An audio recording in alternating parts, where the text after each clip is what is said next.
ஒரு காலத்தில் அசுரர்கள் உலகையே அழித்தனர். தெய்வங்களுக்கே அச்சம் ஏற்பட்டது.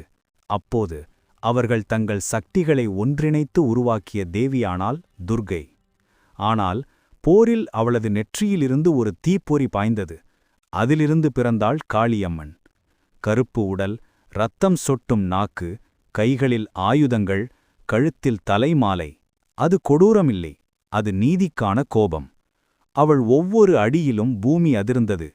அசுரர்கள் ஒருவருக்கொருவர் விழுந்தார்கள். ஆனால் போருக்குப் பிறகும் அவளது கோபம் அடங்கவில்லை. அப்போது சிவபெருமான் தரையில் படுத்து அவளது பாதத்தில் தன்னை நிறுத்தினார். அந்த ஒரு தொடுதலால் காளியின் கண்களில் ஒளி மாறியது. அவள் சாந்தமான சக்தியாக மாறினாள். அந்த நாளிலிருந்து காளி அம்மன் அழிப்பவளாக அல்ல, காப்பவளாக வழிபடப்படுகிறாள். அவள் நமக்கு சொல்லும் செய்தி ஒன்று: கோபமும் சக்திதான். அது நியாயத்திற்காக பயன்படுத்தினால் அதுவே தெய்வம்.